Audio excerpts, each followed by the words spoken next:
On the glowing planet of Erythia, the skies were alive with wings. Every noble, every royal child was born with shining wings of crystal, wings that caught the sunlight and scattered it like rainbows across the clouds. To fly was not just beauty here. It was identity, honor, and belonging. But Princess Lyra was born different. When she came into the world, the midwives gasped. Her back was smooth, no wings, no crystals, no glow. Silence filled the golden chamber. Her mother's face turned pale, and her father, the High King of Erythia, looked away, unable to meet his daughter's innocent eyes. From that moment, the palace was never the same. The courtiers whispered when she passed by.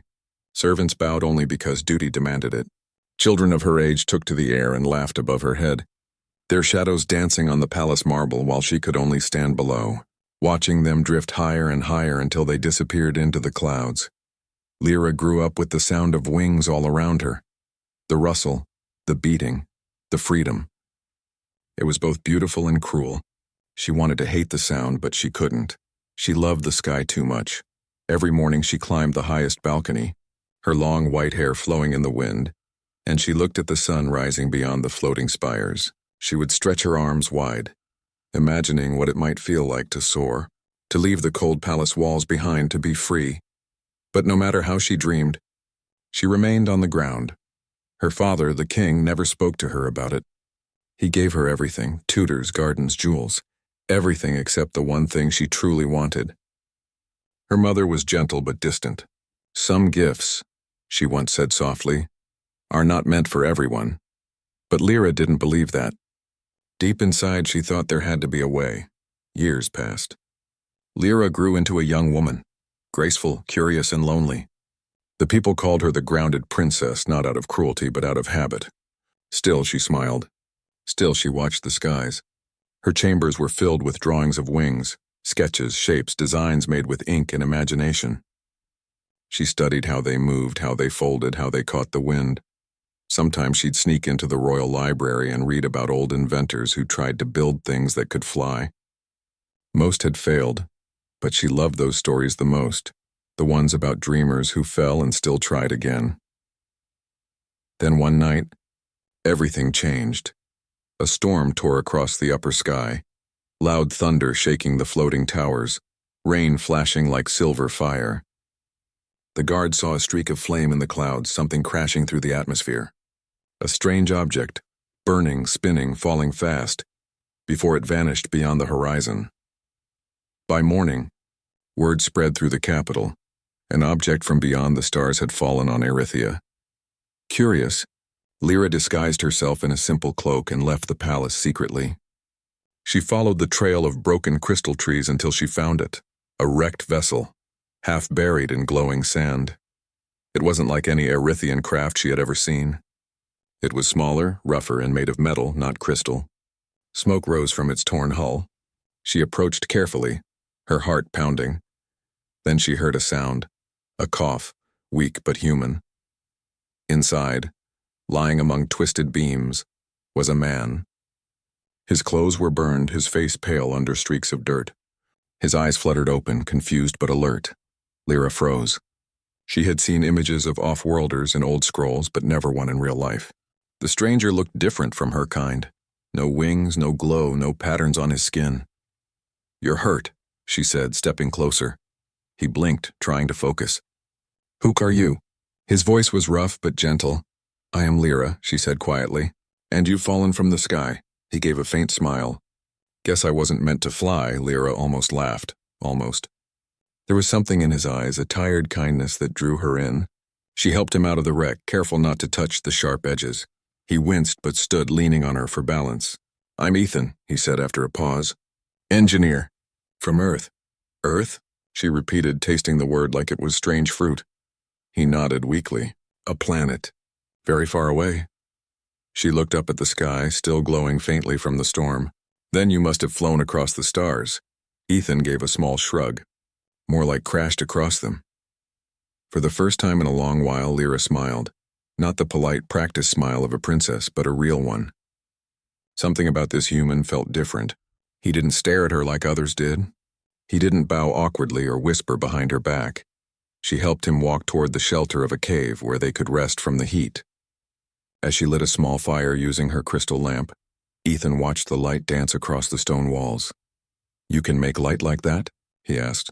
"All Erythians can," she replied softly. "It is our nature." He studied her calm face, the glow of her skin. Then his eyes drifted to her back, and he frowned slightly. "You don't have wings like the others I saw near the city." Lyra stiffened. "No," she said after a pause. "I was born without them." Ethan looked surprised, but not pitying. "That must be hard in a world built for the sky." She looked into the flames. "It is. But I've learned to walk where others only fly." There was silence between them. Not awkward, but thoughtful. Outside, rain fell softly and thunder rolled far away. Ethan began asking questions about her planet, her people, their technology. In return, he told her about Earth, about machines that flew without wings of flesh or crystal, about engines and designs powered by air and will. Lyra listened, fascinated. Erythian knowledge was full of beauty but bound by old rules. No one dared to mix invention with tradition. "Humans can fly without wings?" she asked, eyes wide. Ethan smiled faintly. "Yes, we build machines. We use metal, fuel, and dreams." She tilted her head, trying to imagine it. "Dreams?" He chuckled softly. "Sometimes that's all you need." Something flickered in her heart, a feeling she hadn't known before. Hope. When the storm cleared, Lyra led him to a secret passage that returned to the palace gardens. She hid him in an unused observatory above her chambers where few ever went. There he repaired small parts from his wrecked ship using tools the palace smiths had discarded. Lyra brought him food, books, and crystal fragments. They talked late into the night and about flying, about freedom, about what it means to dream of something impossible. One evening, Ethan stood by the window, watching the glowing birds soar across the twilight sky. "So everyone here can fly except you?" he asked gently. "Yes," she whispered. "Even the servants' children."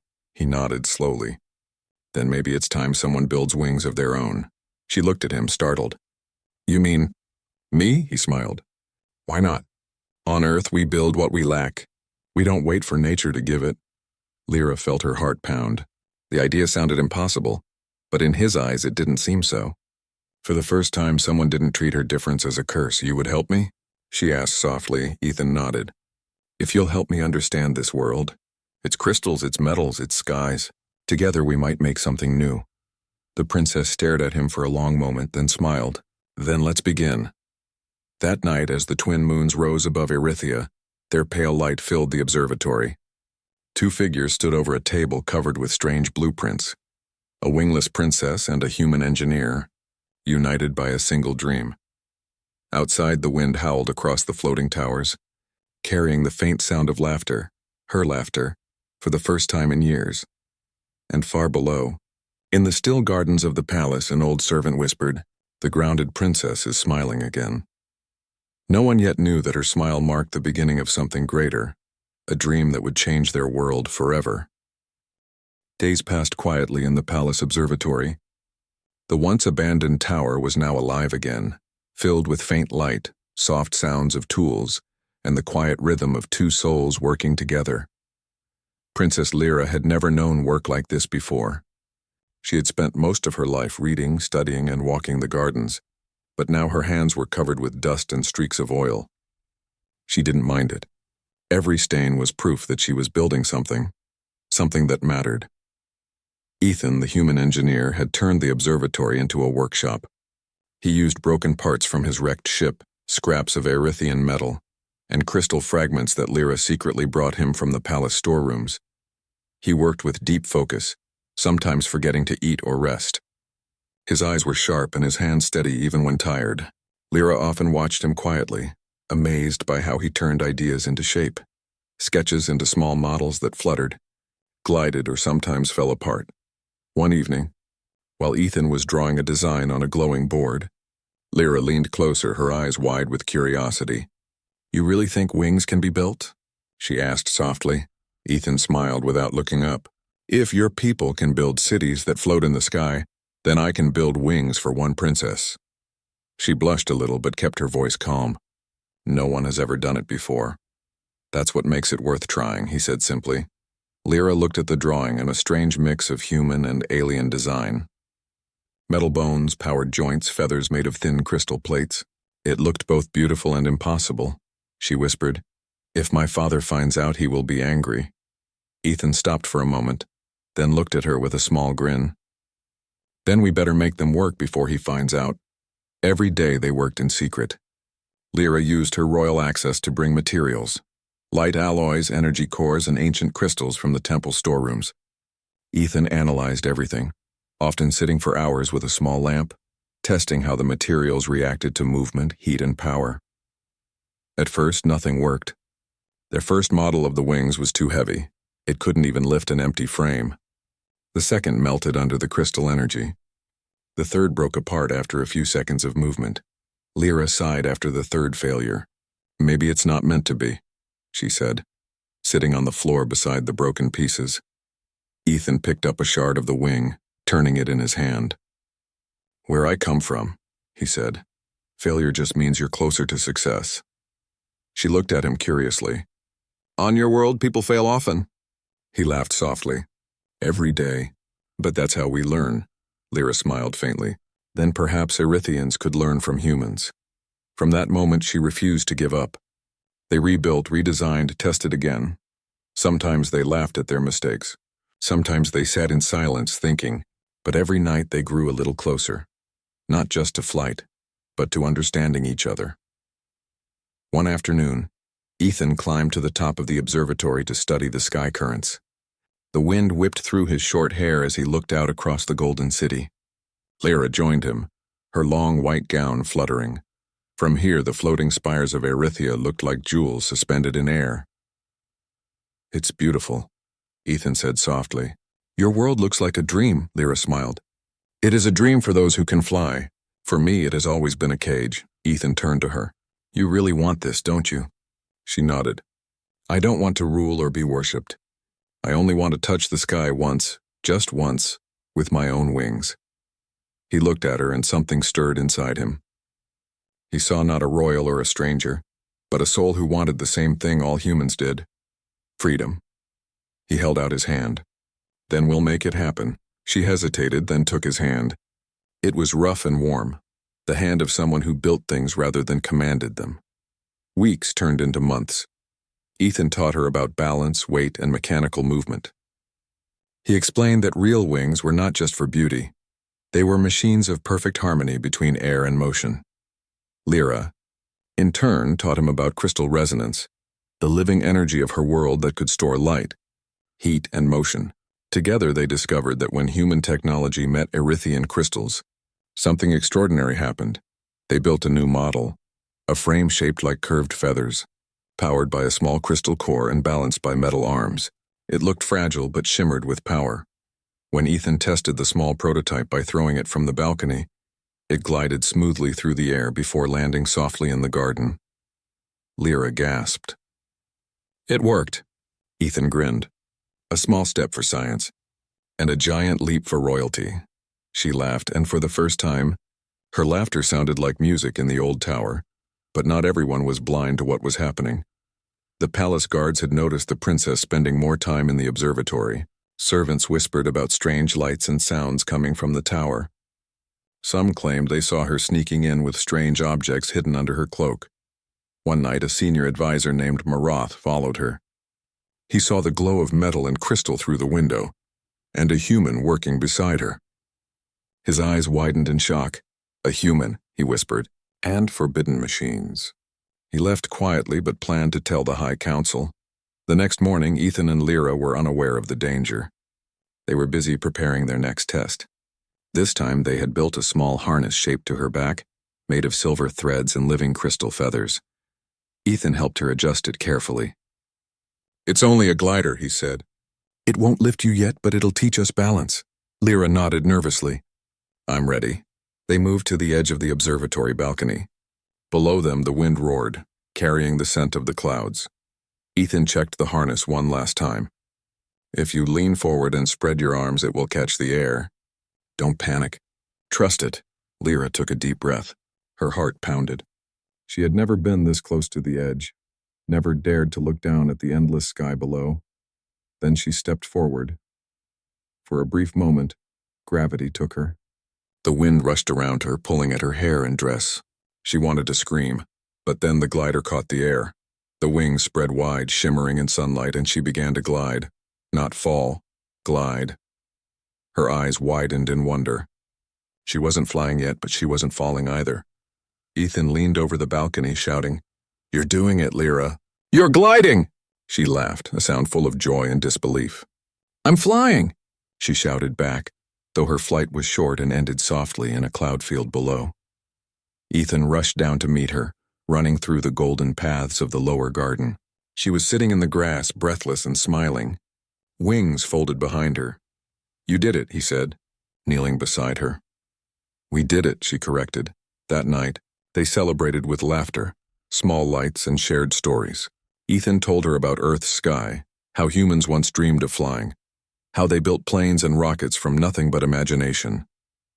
Lyra listened with shining eyes. "Humans sound brave," she said. He smiled. "We're stubborn, mostly," she laughed. "Then I must learn to be stubborn, too." But their joy didn't last long. The next day, when Lyra entered the workshop, Ethan's tools were scattered. The plans were missing. The small glider was gone. Ethan looked tense. "Someone's been here." Lyra's heart raced. "The guards?" "Maybe," he said quietly. "But whoever it was, they know now." That evening, an urgent message came from the royal court. The High King had summoned Lyra. Ethan stayed hidden as she walked through the grand halls, every step heavy with dread. Inside the throne room, her father sat tall, his eyes cold. Around him stood the council, and among them Maroth, the advisor, spoke first. "Your Majesty, the princess has been working with an off-worlder.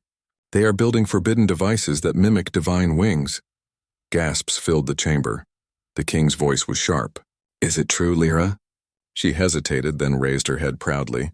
"It is, and it's not forbidden. It's discovery. You defy our traditions," her father said sternly. "I honor them," she replied, "by giving their meaning to those who were denied." The court murmured in shock. The king's face darkened. "Enough. You will end this foolishness at once," but Lyra stood tall. "I will not. Because for the first time in my life I know what it feels like to rise." That night she returned to the observatory in silence. Ethan was waiting, his expression serious. "They know," she said quietly. "I figured," he replied. "What do we do now?"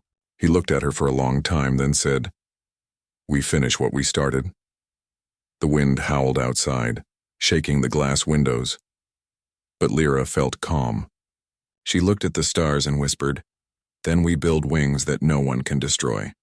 And in the quiet glow of the observatory, the human and the princess began again, not just to build a machine, but to challenge an entire world that had told them both they could never fly.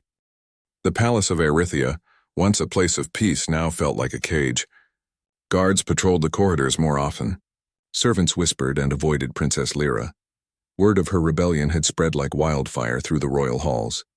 The wingless princess had defied the king, worked with an off-worlder, and dared to build wings of her own. For the people, it was a story that stirred both curiosity and fear.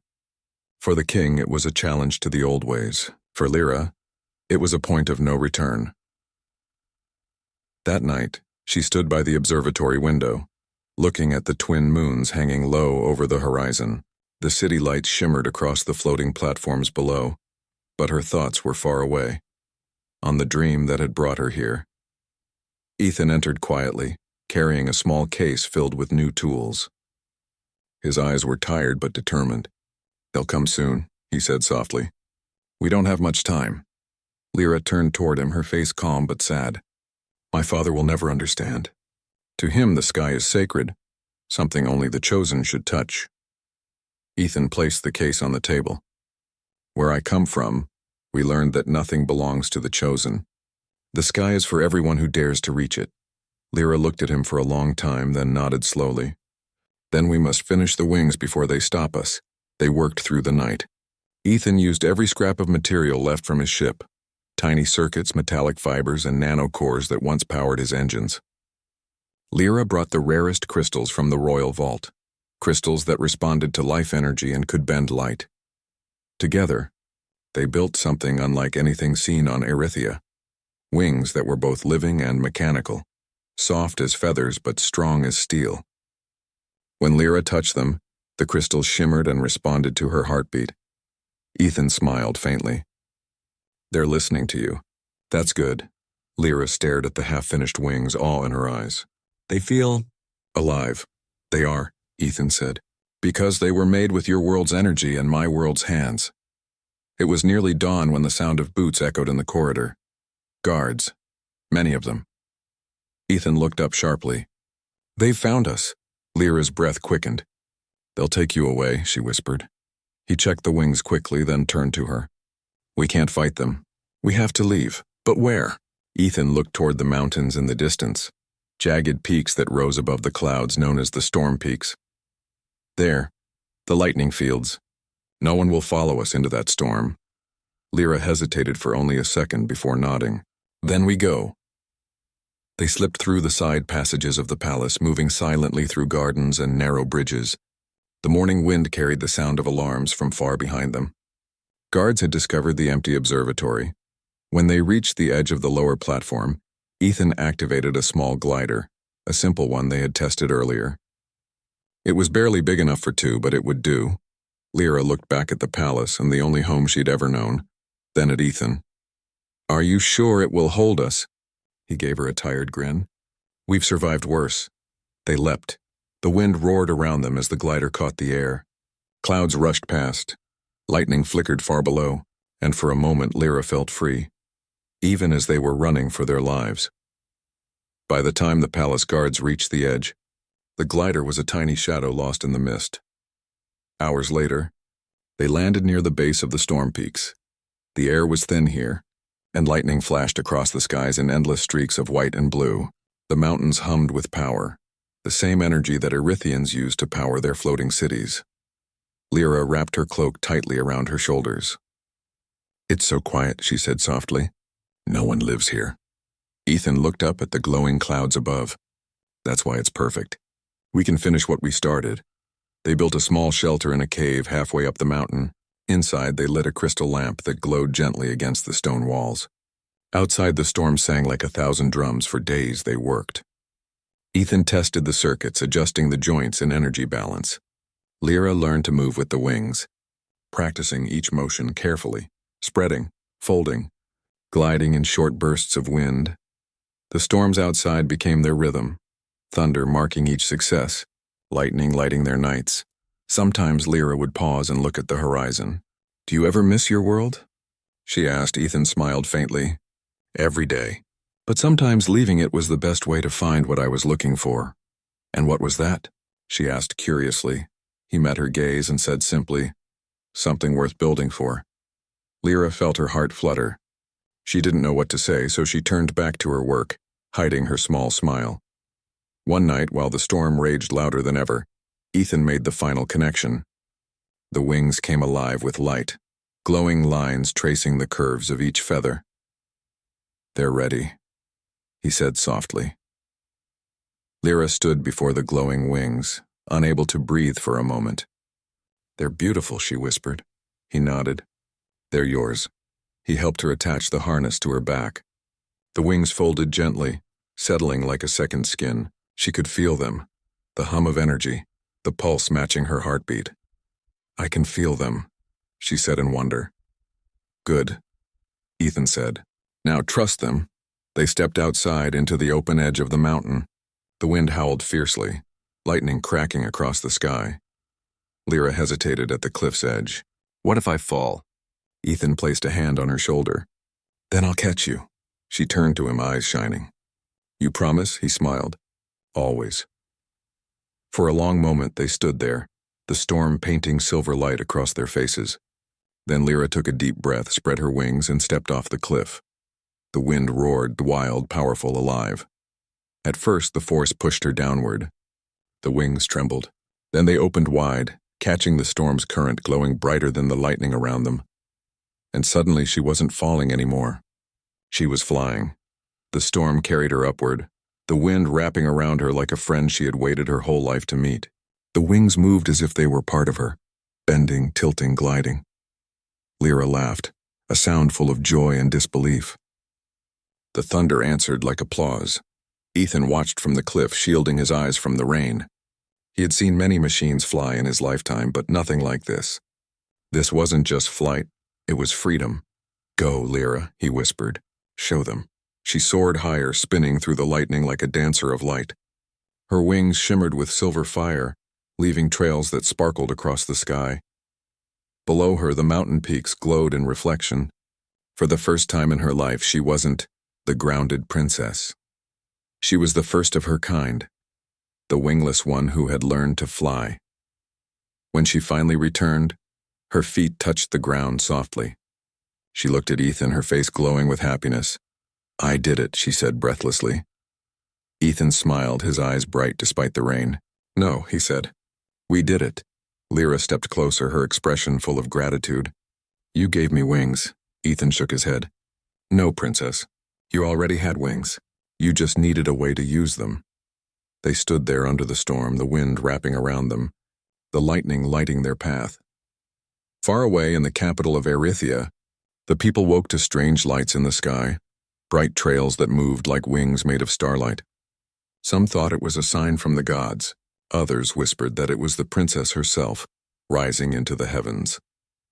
The king stood on his balcony, watching the glowing horizon. His heart felt heavy, pride, regret, and confusion all mixed together. For the first time, he wondered if his daughter had been right all along. Back in the storm peaks, Lyra and Ethan rested beside the fire. Outside, the storm had begun to fade, leaving a peaceful hum across the mountains. Lyra looked at the stars and smiled softly. "You know," she said, "when I was a child, I used to dream that one day I'd touch the clouds. I never imagined I'd do it like this." Ethan chuckled. "Dreams have a funny way of coming true, just not how we expect." She turned to him. "What will you do now?" He looked at the fading lightning. "Maybe fix what's left of my ship. Or maybe stay until your world learns what flight truly means." She tilted her head. "And what does it mean?" He smiled. "It means never stopping when someone tells you you can't." Lyra nodded slowly, the firelight dancing in her eyes. "Then we'll teach them that together." The wind outside softened, and the first rays of dawn touched the clouds below. For the first time, the sky of Erythia belonged not just to those who were born with wings, but to those who had the courage to build them. The morning light spread across Erythia like gold poured over glass towers. The whole city was silent as a new shadow moved across the sky. It was not a bird, nor an airship. It was Princess Lyra. She flew with wings of silver and crystal that caught the sunlight and spread it across the clouds. Her heart beat fast, not with fear but with joy that filled her soul completely. Far below, thousands of eyes watched in disbelief. The people had never seen anything like it. A princess who was once called wingless now soared higher than anyone born with wings. The High King stood at the balcony of his palace. His hands trembled as he watched his daughter flying freely for the first time. The courtiers behind him whispered, unsure if they should cheer or fall silent. The old priests murmured prayers, calling it a curse, but even they could not deny the beauty of what they saw. Lyra circled above the great capital and then descended slowly, landing on the sky terrace, the very place where she had once watched others fly without her. Ethan stood waiting there, his clothes torn from the storm, his eyes full of pride and relief. The wind carried Lyra's soft laugh as she folded the mechanical wings behind her. She walked to Ethan with light steps, the wings humming softly like living instruments. "You did it?" he said, his voice filled with quiet wonder. "No," she replied with a small smile. "We did it." Her words were simple, but they carried the weight of everything they had gone through. The failure, the escape, the storm, and the dream that had seemed impossible. That same day, the council called an emergency meeting in the Grand Hall. The nobles, priests, and generals gathered in their shining robes. Lyra entered the hall with Ethan beside her. The sound of murmuring filled the air. Many still looked at the human with suspicion, but none dared to stop him. The High King sat on his crystal throne. His expression was a storm of emotions: pride, fear, confusion, and something deeper that looked like guilt. The High Priest stood first. "Your Majesty," he said loudly, "this act is against the laws of our ancestors. Wings are sacred. They are given by the gods, not built by hands of flesh and metal. This human has brought forbidden knowledge. He must be removed from our world before more damage is done." Lyra lifted her chin. You call it damage, she said clearly, but I call it hope. The hall went silent. Her voice echoed against the crystal walls. She stepped forward, her mechanical wings glinting. All my life I was told I was less. I was told I was a mistake. But now I see I was not broken. The world was just afraid of change.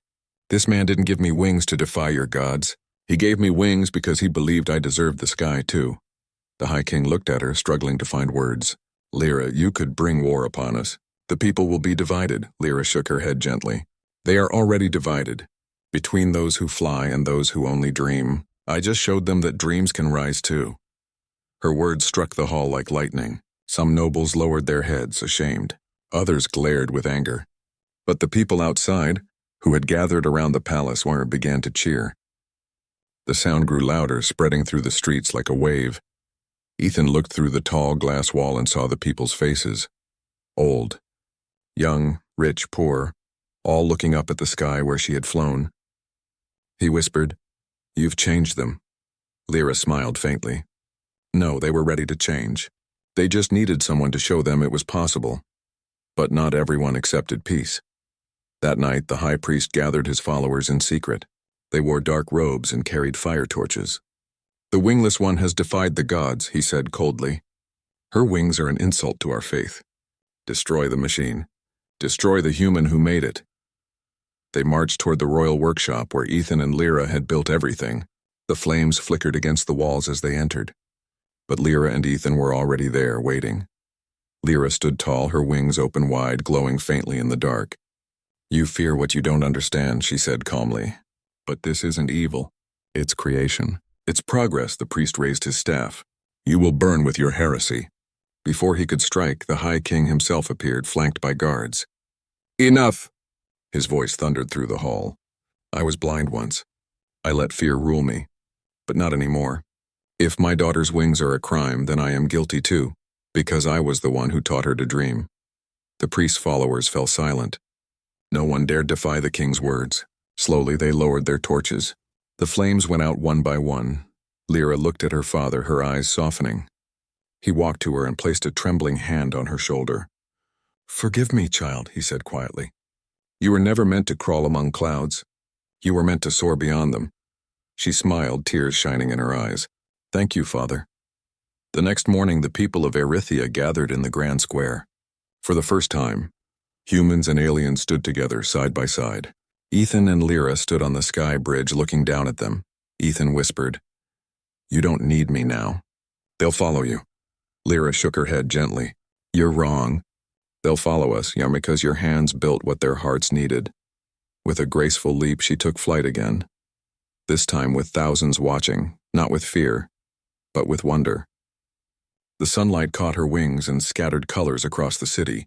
Children pointed and laughed in joy. Soldiers removed their helmets in awe. The nobles who once mocked her now bowed deeply. Ethan watched her glide through the air, feeling a strange warmth in his chest. He had built machines all his life, but never had he built something that carried a soul's hope so high. When she landed beside him again, she looked at him and said, You gave me wings. Ethan, you gave me the sky. He smiled softly. No, princess. You always had the sky. I just helped you reach it.